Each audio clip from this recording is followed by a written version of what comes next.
आदाब नाज़रीन, INN की खबरों में आपका इस्तकबाल है। मैं हूं शौकत अली सूफ़ी। आइए नज़र डालते हैं आज की कुछ अहम खबरों पर। भारतीय जनता पार्टी ने रियासत तेलंगाना को TRS, MIM और रिश्वत से पाक रियासत बनाने का अहद किया है। उसी वादे के साथ BJP greater Hyderabad municipal corporation के इंतखाबात में शानदार फतेह हासिल करते हुए मेयर और डिप्टी मेयर का ओहदा हासिल करेगी। हैदराबाद में मीडिया नुमाइंदों से बात करते हुए प्रकाश जावड़ेकर ने KCR के 6 साल में 60 झूठ वादे नाम से एक चार्जशीट जारी की, जिसमें उन्होंने कहा कि TRS या कांग्रेस को वोट देना मजलिस इत्तेहादुल मुस्लिमीन को वोट देने के मसावी है और मजलिस को वोट देना मुल्की तकसीम को वोट देने के मुमासिल है।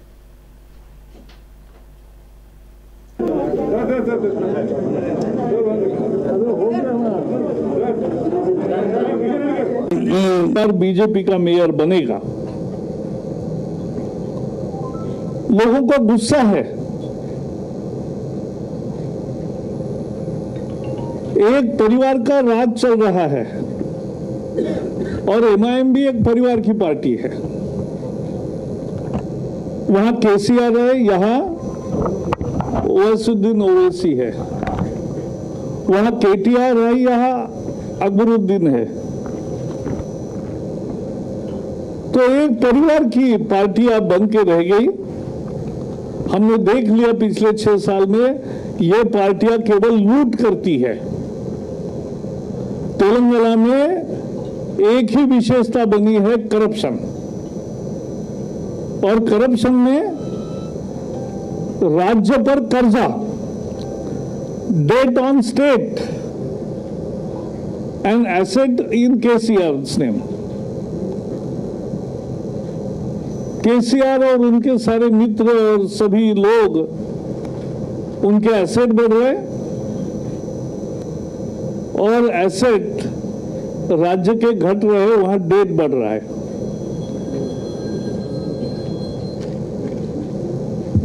और इसलिए भारतीय जनता पार्टी ने एक आरोप पत्र लाया है। 6 साल के 60 फेल्यूर्स, जो वचन दिए थे उससे भाग गए। मरकजी ममलिकती वजीर दाखिला किशन रेड्डी ने अवाम से किए गए वादों की अदम तकमील पर तेलंगाना की हुक्मरान जमात तेलंगाना राष्ट्र समिति पर शदीद बरहमी का इजहार किया। उन्होंने कहा कि TRS हुकूमत सनत नगर की आइडियल कॉलोनी में गरीबों को डबल बेडरूम मकानात की फराहमी में नाकाम हो गई है। उन्होंने प्रेस क्लब हैदराबाद में मीडिया से बात करते हुए कहा कि अवाम को चाहिए कि गुज़िश्ता इंतखाबात में उनसे किए गए वादों की अदम तकमील पर हुकूमत से सवाल करें। उन्होंने ताज्जुब का इजहार करते हुए कहा कि हुकूमत ने पुराना शहर हैदराबाद को इस्तांबुल की तर्ज पर हैदराबाद को डलास के तौर पर तरक्की देने के वादे में क्यों नाकाम हो गई है। उन्होंने कहा कि शहर की 67,000 करोड़ रुपए से तरक्की का हुकूमत दावा कर रही है, ताहम हुनूस क्यों सड़कों की मरम्मत के काम अंजाम नहीं दिए गए। वज़ीर मौसूफ ने अवाम को बुनियादी सहूलियात की फराहमी में नाकामी का भी हुकूमत पर इल्ज़ाम लगाया और कहा कि हैदराबाद में हुई हालिया बारिश के दौरान तेलंगाना राष्ट्र समिति हुकूमत ने शहर को दरिया में तब्दील कर दिया। इस सैलाब की वजह से 40 अफराद की मौत हुई। किशन रेड्डी ने सवाल किया कि GHMC पर मेयर का ओहदा अपने पास रखने के बावजूद नई ड्रेनेज लाइन क्यों नहीं बिछाई गई, हर गली कूचे को पीने का पानी क्यों सरबराह नहीं किया गया और पुराने शहर की तरक्की को क्यों रोका गया। इसका हुकूमत जवाब दे। అంతకుముందు సంవత్సరం అంటే 2014లో జరిగినటువంటి ఎన్నికల్లో ప్రజలు 60,000 మెజార్టీతో నన్ను అంబర్పేటలో గెలిపించారు. 2016లో మున్సిపల్ ఎన్నికల్లో చాలామంది పొదుపు సంఘాల మహిళలు నేను పాదయాత్ర చేస్తున్నప్పుడు ఇదే మున్సిపల్ ఎన్నికల్లో నాకు ఒకటే మాట చెప్పారు, సార్ ఈసారి మేము TRS కోటేస్తాము, ఏం అనుకోవద్దు, నువ్వు మాకు అందుబాటులో ఉన్నావు, మాకు సేవ చేస్తున్నావు, ఏ కష్టం వచ్చినా నువ్వు ఉంటున్నావు, కానీ మేము TRS కోటేస్తాం, ఎందుకమ్మా అని అడిగాను. వాళ్ళు ఒకటే మాట చెప్పారు, మాకు 2 బెడ్రూమ్ ఇస్తామని చెప్పి KCR గారు పదే పదే చెప్తా ఉన్నారు. కాబట్టి మా ఇంట్లో పిల్లలు పెద్దగయ్యారు, మా ఇల్లు సరిపోవడం లేదు, లేక మేము కిరాయిలు కట్టలేకపోతా ఉన్నాం. కాబట్టి ఓటేస్తేనే ఇల్లు ఇస్తామంటున్నాం, కాబట్టి ఓటు వేయాలనుకుంటున్నాము. మేము అందరము బస్తీలలో చర్చించుకున్నాము. మీరేం అనుకోవద్దని చెప్పి వాళ్ళందరూ మూకుమ్మడిగా టీఆర్ఎస్ పార్టీకి ప్రజలు ఓటేశారు. 5 సంవత్సరాలు కావస్తుంది. धरानी पोर्टल के जरिए नॉन एग्रीकल्चर लैंड के रजिस्ट्रेशन का अमल 25 नवंबर से शुरू करने की तैयारी की गई है। हाईकोर्ट की जानिब से हुक्म अल्तवा खत्म होने के बाद रजिस्ट्रेशन का अमल शुरू हो जाएगा। इस सिलसिले में चीफ मिनिस्टर चंद्रशेखर राव ने ओहदेदारों को हिदायत दी कि वो 25 तारीख से रजिस्ट्रेशन के अमल को शुरू करने के लिए तैयार रहें, क्योंकि 23 नवंबर को हाईकोर्ट में समाअत होने वाली है। वजीर आईटी केटी रामाराव ने HICC में ब्रांड हैदराबाद प्रोग्राम में बात करते हुए बताया कि तेलंगाना की तश्कील से कबल बाज़ लोगों के दिलों में बात चल रही थी कि TRS बरसर इक़्तिदार आने के बाद तेलंगाना और हैदराबाद का क्या होगा। उसका जवाब वजीर आला के चंद्रशेखर राव ने हैदराबाद और तेलंगाना की तरक्की करते हुए दिया। उन्होंने बताया कि जब ये चीफ सेक्रेटरी उत्तर प्रदेश से मुलाकात की तो उन्होंने मुझसे दरियाफ्त किया कि क्या वजह है कि हर प्रोजेक्ट हैदराबाद जा रहा है, जिसके जवाब में मैंने बताया कि हैदराबाद में अमन व अमा की बरकरारी को मुमकिन बनाया और KCR हुकूमत हर तरह की सहूलतें फराहम कर रही है। केटी रामाराव ने बताया कि गुज़िश्ता 6 सालों के दौरान मुल्क और बैरून मुमालिक की कंपनियों ने हैदराबाद में करोड़ों रुपए की सरमायाकारी की है। Hyderabad as a brand, I don't believe in that at all.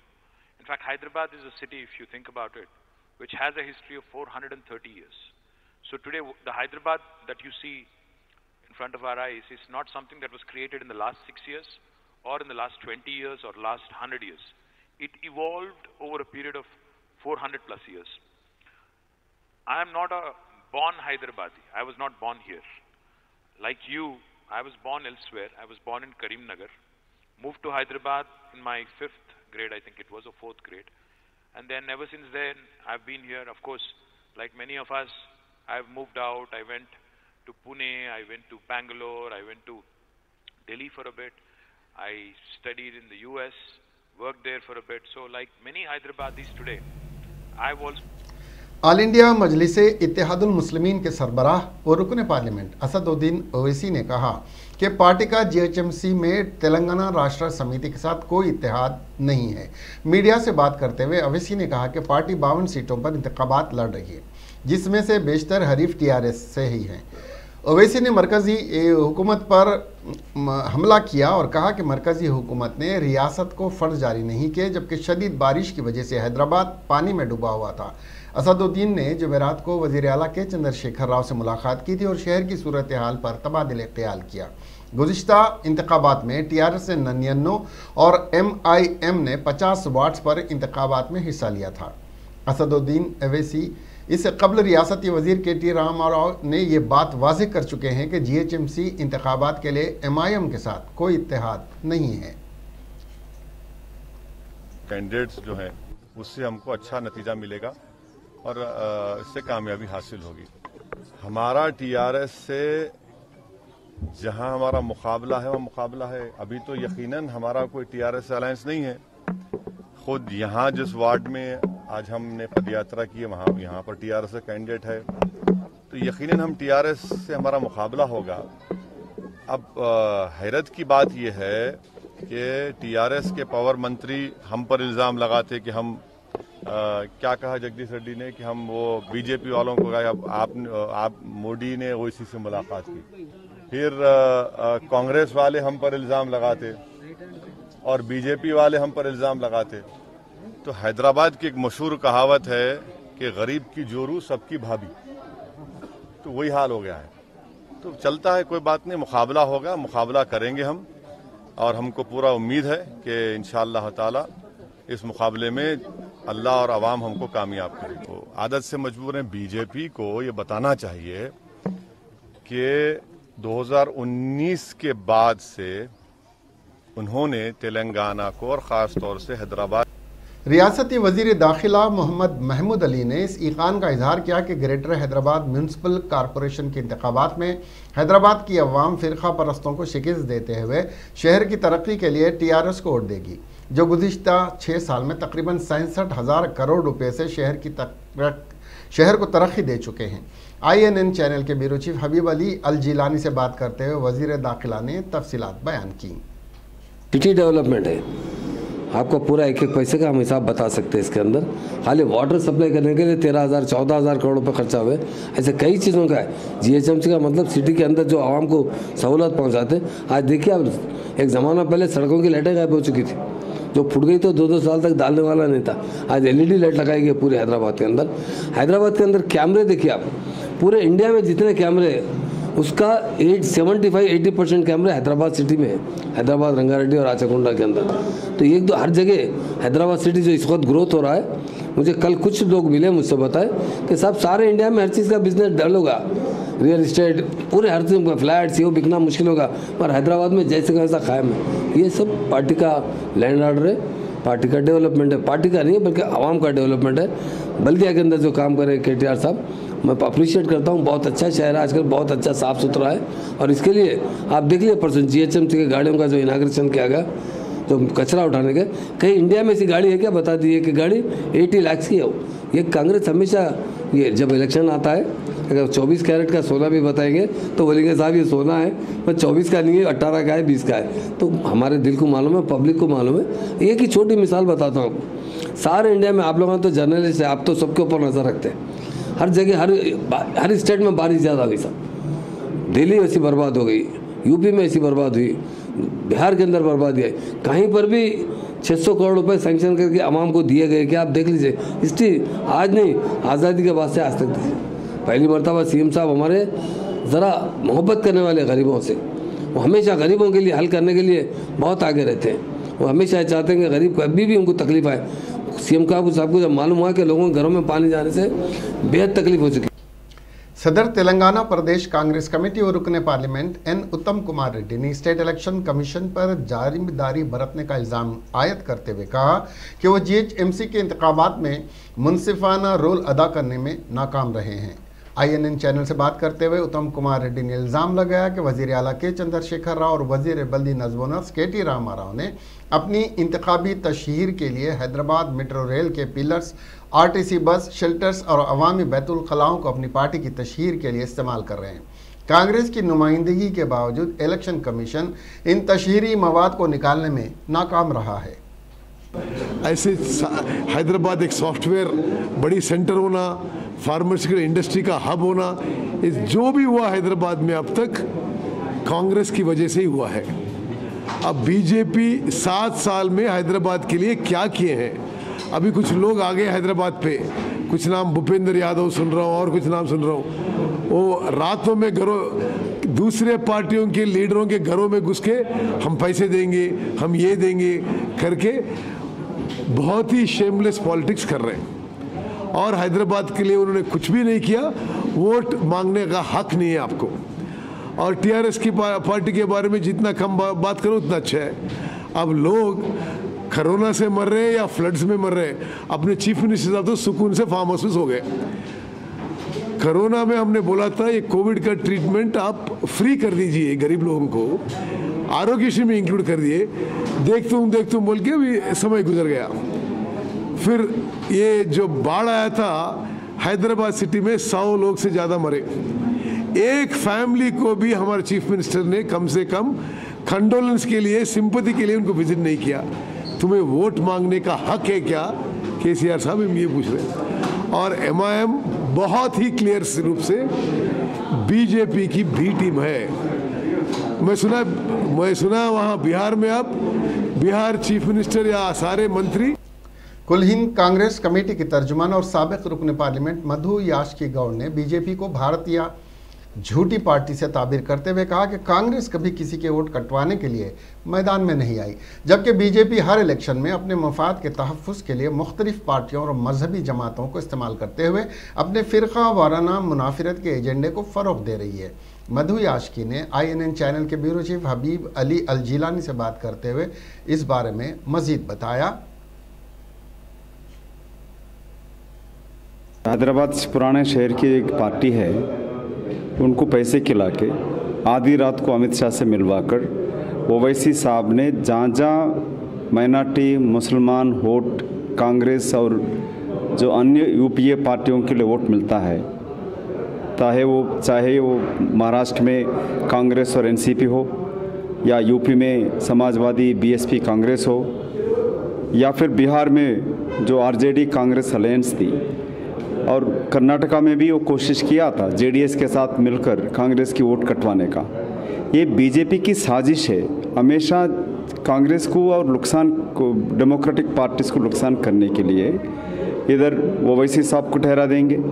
Bihar में परसों देखा एलजेपी पार्टी जो नेशनल एनडीए सरकार में पार्टनर है, हिस्सेदार है, और बिहार में अलग लड़ता है, ये कैसे हो सकता है? तो जो जावड़ेकर साहब ने खुद की पहचान की या खुद की आदत या बीजेपी पार्टी की आदत को कांग्रेस के ऊपर सौंपने की कोशिश कर रहा है। इसलिए मैंने कहा वो भारतीय जनता पार्टी नहीं है, भारतीय झूठा पार्टी है।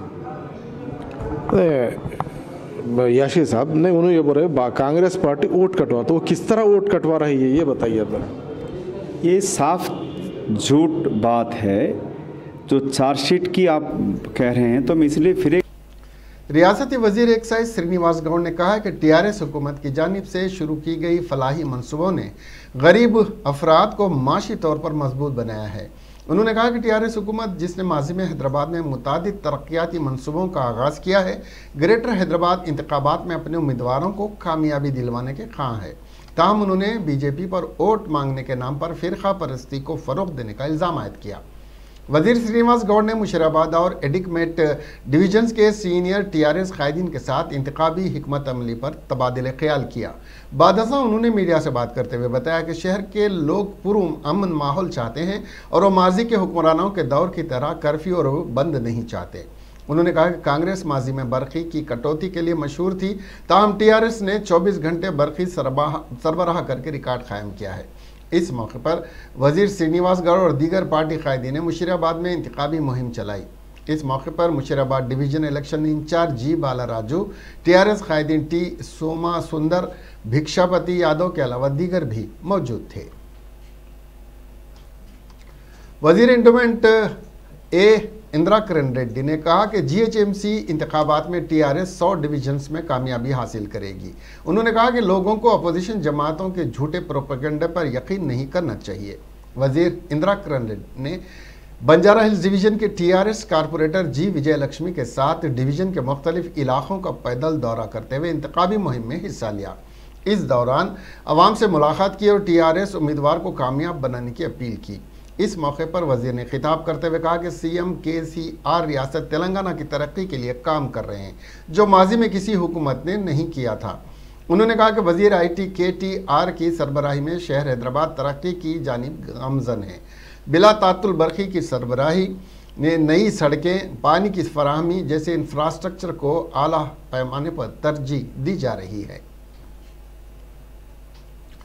एमएलसी कलवा कुंटला कविता ने कहा कि चीफ मिनिस्टर के चंद्रशेखर राव ने हमेशा माजूर अफराद की तरक्की और फलाह व बहबूद के लिए काम किया है। इतवार के रोज़ मुख्तलिफ इलाकों से ताल्लुक़ रखने वाले माजूरीन ने हैदराबाद में वाक़ कविता की रिहाइशगाह पहुँचकर उनसे मुलाकात की। इस मौके पर के कविता ने रियासत में माजूर अफराद की तरक्की के लिए शुरू किए गए फलाही प्रोग्राम में तबादले ख्याल किया और उन्हें प्रोग्राम से वाकिफ़ करवाया। इस मौके पर एमएलसी कविता ने यकीन दहानी कराई कि तमाम शोबों में माजूर अफराद के लिए मौक़े फराहम किए जाएंगे। रियासत में मौजूद जुमला 4,90,000 माजूर अफराद को 3,000 रुपये पेंशन देने के अलावा मुतादिद फलाही प्रोग्राम पर अमलावरी जारी है। इस मौके पर माजूरीन ने गुज़िश्ता 6 सालों से उनकी फलाह व बहबूद के लिए कोशां सीएम के चंद्रशेखर राव का शुक्रिया अदा किया। कांग्रेस के मल्काजगिरी रुकन पार्लियामेंट रेवंत रेड्डी ने गांधी भवन में प्रेस कॉन्फ्रेंस से खिताब करते हुए कहा कि मरकज़ की बीजेपी हुकूमत और रियासत की टीआरएस हुकूमत दोनों ने ही हैदराबादी अवाम को धोखा दिया है और अपने मतलब की सियासत कर रही हैं और नाटक कर रही हैं। उन्होंने मरकज़ी वजीर प्रकाश जावड़ेकर की जानिब से वादे की अदम तकमील पर टीआरएस के खिलाफ जारी चार्जशीट के ताल्लुक से कहा कि वो सिर्फ मतलब के लिए ये सवाल उठा रहे हैं। रेवंत रेड्डी ने कहा कि हैदराबाद के हालिया सैलाब में मरकज़ ने कोई एक्शन नहीं लिया और ना ही कोई मदद की है। उन्होंने कहा कि सैलाब मुतासरीन की इमदाद के लिए कई मरतबे प्रकाश जावड़ेकर को ख़त लिखकर, ताहम उन्होंने इसका कोई नोट ही नहीं लिया। मैं इस मौके पे केंद्र सरकार को और प्रकाश जावड़ेकर जी को मैं ये पूछना चाहता हूँ, आप जो राजनीति में अभी कुछ चुनाव में फायदा के लिए ऐसे कहानी ऐसे बातें बोलने के लिए कोशिश कर रहे, मगर सच वो नहीं है, क्योंकि बीजेपी और टीआरएस दोनों मिलकर तेलंगाना को लूटने के काम पे तैयार हो गए। आज जो हैदराबाद में बारिश आए, जो पूरा लोग बारिश में डूब गए, सब कुछ खो गए, उसके कारण टीआरएस पार्टी है, उनके बारे में हम लोग बहुत बार। मेडचल इंचार्ज कलेक्टर श्वेता मोहंती ने रैतु वेदिका की तामीराती काम में ताखिर न करने की मुताल्लिका अहदेदारों को हिदायत दी है। श्वेता मोहंती ने मेडचल मंडल के पोडूरू में जेर तामीर रैतु वेदिका का मुआयना किया। इस मौके पर उन्होंने रैतु वेदिका की तामीर को यकीनी बनाने की कॉन्ट्रैक्टर्स को हिदायत दी। उन्होंने रैतु वेदिका की तामीराती कामों पर अदम तवज्जो का मुजाहरा करने वाले आरएनबी के अहदेदारों पर इजहार बरहमी किया और कामों की जल्द तकमील पर जोर दिया। इस मौके पर एडिशनल कलेक्टर श्यामसन, एमपीटीसी रघु के अलावा दीगर भी मौजूद थे। ग्रेटर हैदराबाद म्यूनसिपल कॉरपोरेशन के इंतखाबात के सिलसिले में मुहिम में मुख्तलिफ जमातों की जानिब से शिद्दत पैदा कर दी गई है। शहर के मैलार देवपल्ली डिवीज़न में कशीदगी फैल गई, क्योंकि इंतखाबी तशहीरी मुहिम के दौरान टीआरएस के कारकुनों ने मुबैना तौर पर रोक दिया। इस मौके पर दोनों ग्रुप्स में बहस व तकरार और लफ्जी झड़प भी हो गई। बीजेपी के कारकुनों ने इल्ज़ाम लगाया कि इस मौके पर हुए तसादुम में उनकी तशहीरी गाड़ी के शीशों को भी नुकसान पहुँचाया गया। इत्तला मिलते ही पुलिस वहां पहुंची, जिसने दोनों ग्रुप्स के जज्बात को सर्द किया और सूरत हाल को काबू में किया। ग्रेटर हैदराबाद इंतखाबात के पेश नज़र रियासती इलेक्शन कमीशन ने 1 दिसंबर को तातील का ऐलान किया है। इसके मुताबिक रंगारेड्डी, मेडचल, मलकाजगिरी, हैदराबाद और संगारेड्डी में तमाम कारोबारी इदारे, स्टोर्स, सरकारी दफातर और निजी तंजीमें बंद रहेंगी। जीएचएमसी इंतखाबात के लिए रायदही 1 दिसंबर को होगी, जबकि नामजदगी का अमल 20 नवंबर को ख़त्म हो गया। रिटर्निंग ऑफिसर ने 68 नामजदगियों को मुस्तरद कर दिया है। नामजदगी वापस लेने का आज आखिरी दिन था। जीएचएमसी के कमिश्नर लोकेश कुमार ने हफ्ते को जीएचएमसी के 150 वार्ड्स में पोलिंग मराकज़ की फहरिस्त का कल ऐलान किया था। इन इंतखाबात के लिए कुल 9101 पोलिंग स्टेशन अलाट किए गए हैं। कोंडापुर में सबसे ज़्यादा 99 पोलिंग स्टेशन कायम किए गए हैं, जबकि सबसे कम पोलिंग मराकज़ आरसी पुरम में है, जहां 33 पोलिंग मराकज़ कायम किए गए हैं। Commissioner city police Hyderabad Anjani Kumar ने कहा कि बच्चों की देखभाल की मसाई में शहर हैदराबाद का चाइल्ड फ्रेंडली कोर्ट रहनुमाई करने वाला बन गया है। जराइम की शिकार खवातीन और बच्चों के एहसासात से वाकिफ होने और उनकी बेहतर रहनुमाई के लिए हिसासियत की ज़रूरत महसूस की जा रही थी। कमिश्नर पुलिस ने इस सिलसिले में एक ट्वीट किया, जिसमें उन्होंने एक वीडियो पोस्ट की और जोर देते हुए कहा कि 2018 में एक अहम और तारीखी फैसला सुनाया गया था, जिसमें कहा गया था कि ऐसे बच्चे जो जराइम का शिकार हैं उनको जराइम से इंसाफ के निज़ाम के सामने नहीं लाना चाहिए, उनका तहफ़्फ़ुज़ करना चाहिए, उनको साया फराहम करना चाहिए। इसीलिए एक अलहदा मेकानिज़म होनी चाहिए ताकि बच्चों के खिलाफ जराइम से निपटा जा सके। इसलिए पॉस्को एक्ट के तहत जराइम के मामलात की समाअत के लिए खुसूसी कोर्ट कायम की गई। इस वीडियो को, जिसको कई अफराद ने अब तक समाजी राब्ते के अहम प्लेटफार्म पर देखा है, में उन्होंने कहा कि हैदराबाद के सैफाबाद में कमिश्नर पुलिस के दफ्तर के काफ़ी करीब एक इमारत है जिसका नाम हाका बिल्डिंग है। इस इमारत में चाइल्ड फ्रेंडली कोर्ट कायम किया गया है, जहां जराइम की शिकार बच्चों को माहौल फराहम किया जाता है। इस मुकाम पर इसको बेहतर खेल, बातचीत का माहौल, इसको काउंसलर्स की मदद से फराहम किया जाता है। तेलंगाना हुकूमत ने सुप्रीम कोर्ट के फैसले के पस मंज़र में ये इक़दाम किए हैं।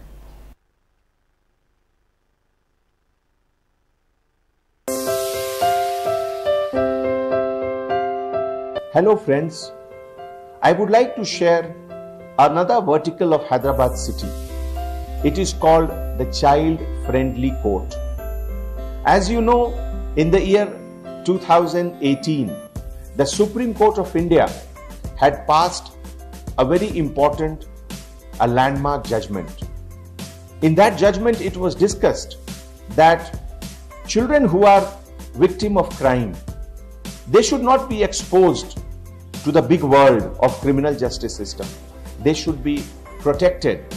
they should be sheltered, and that is why there should be a separate mechanism to deal with crime against children, and that is why what is called the POSCO. Visakhapatnam GST team ने हफ्ते को gold Boolean market के नाम पर जाली bills तैयार करने वाले गिरोह को गिरफ्तार कर लिया है, जिसने करोड़ों रुपए लूट लिए। पता चला है कि जाली रसीदों के जरिए 28 करोड़ रुपए की उन्होंने सब्सिडी भी ली है। कुल 32 बोगस कंपनियां कायम की गई और जाली बिल्स ऐसे बनाए जैसे उन्होंने 400 करोड़ का बिजनेस किया। जीएचएमटी टीम ने गुंटूर और मंगलगिरी के आसपास के मुख्तलिफ इदारों की तलाशी ली और यहाँ से 1 करोड़ 58 लाख मालियाती जेवरात भी जब्त कर लिए। हुकाम ने गैंग के मास्टरमाइंड को गिरफ्तार कर लिया। इस महीने में 3 केसेस रजिस्टर किए गए। मुलजिम ने 32 बोगस कंपनियां बनाई थी। अहदेदारों ने पाया कि बगैर कारोबार के जाली बिल्स बनाए गए थे। एक 25 साल शख्स को गुंटूर से गिरफ्तार किया गया है। विशाखापट्टनम के जॉइंट डायरेक्टर मैनिक शर्मा ने ये तफसीलात बताई। District medical and health officer ने एक निजी अस्पताल के एडमिनिस्ट्रेटर की धोखाधड़ी का इंकशाफ किया, जिसने सिर्फ 10वीं जमात तक तालीम हासिल की और कोविड-19 समेत तमाम बीमारियों का इलाज कर रहा था। यह वाक़या मगरबी गोदावरी जिले के नरसापुरम में पेश आया। DM and HO doctor Sunanda ने शिकायतें मिलने के बाद नरसापुरम के गैब्रियल अस्पताल का मुआयना किया, जो गैर कानूनी तरीके पर चलाया जा रहा था।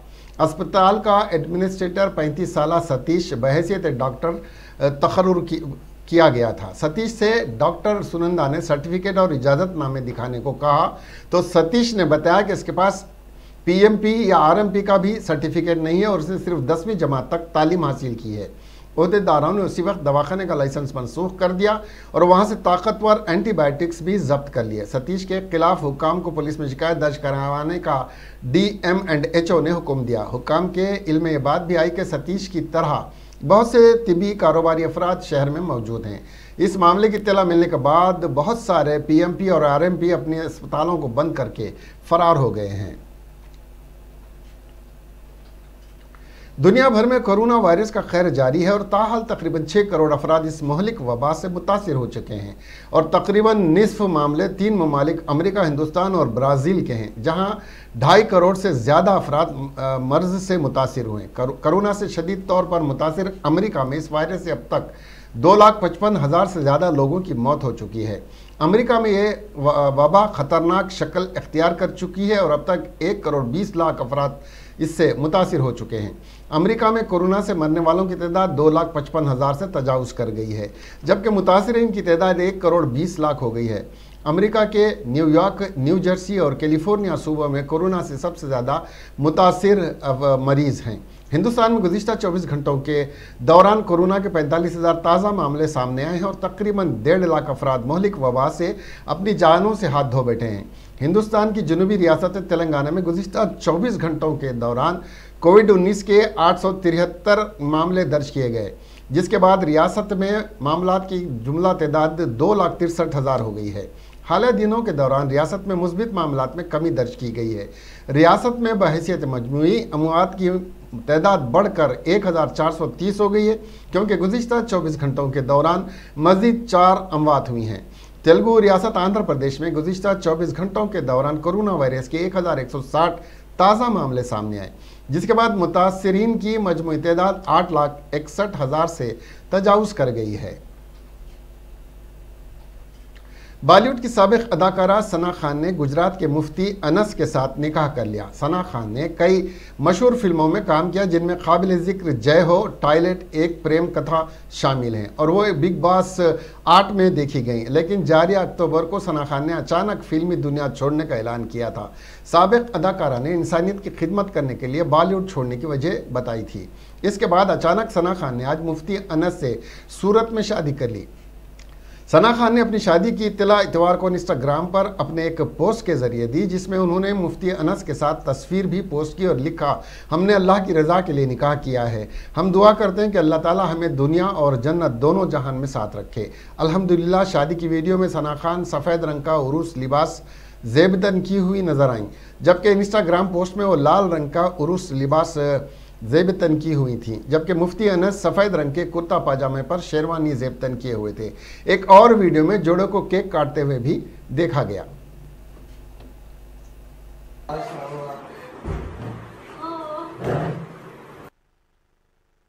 मुझे वाकई लगा कि हाँ ये तो सच है और यही हकीकत है।